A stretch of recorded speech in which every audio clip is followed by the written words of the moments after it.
I personally believe that one of the most intimate acts of the human experience is the ritual of sitting down for an honest-to-goodness home-cooked meal. So much of who I am, my family and my cultural identity, is grounded at the dinner table, in the bread that we break together, and the meaningful conversations we share with one another. Everyone has that one food that instantly brings them back to their childhood. It reminds them of fond, even if rare, family memories. One dish that has always reminded me of my home and my heritage is my grandmother's French toast. As simple as it sounds, sometimes even the thought of French toast can bring me right back to warm summer mornings in San Antonio, Texas, where I would sit in the corner of my grandma's cramped and chaotic kitchen and smack my lips to the sweet smell of her Canadian maple syrup. This is not my grandma's French toast. So often in our modernizing society, we have come to accept cheap substitutes for authentic experience and favor instant reward over delayed gratification. When it comes to food, I am sometimes worried we have grown used to sterile imitations of our favorite dishes and really lost touch with the process of cooking and gathering around the table that is so important to our identities. I mean, for heaven's sake, I just realized I don't even know how to make French toast. In order to avoid this oncoming existential crisis and prevent myself from becoming the person I hate, I'm going to fix this problem immediately. And what better place to start than the world's leading expert on French toast? Just one second. I got to figure out how to get you on speakerphone. Oh, okay, because you got to write things down. Yes, ma'am. How are you doing? Oh, just fine. This is so much fun. I've had a good time telling people that I was going to talk about French toast with you. You know, I certainly don't have, quote, a recipe for it. I can just tell you what I do and give you a little bit of advice. Making French toast, you do not want to use thin bread. You want it to be thick sliced or regular bread, but not thin sliced. It's much better not to have that.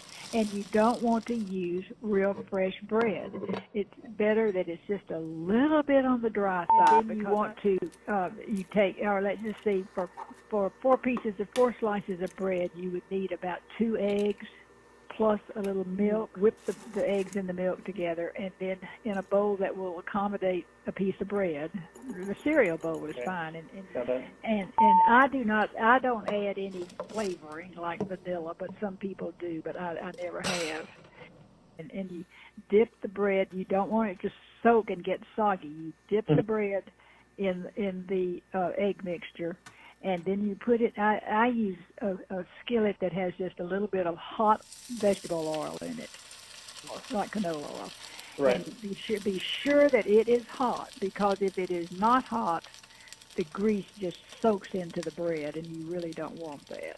Yeah, and then you watch it carefully, because you don't want it to burn. I just don't think there's anything worse than browned egg of any kind. And so you do that, and then you watch it, and then you turn it over.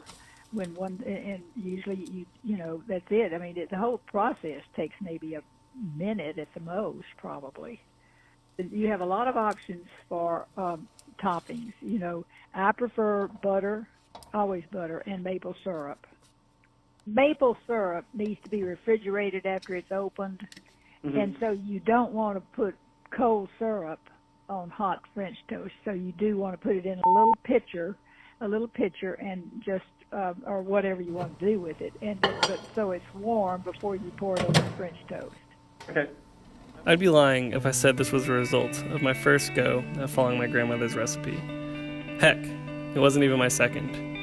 Even so, 1 loaf of bread and a half dozen eggs later, I finally sat down alone in my dorm room kitchen at 2:30 in the morning to enjoy the fruits of my labor. Honestly, it kind of sucked.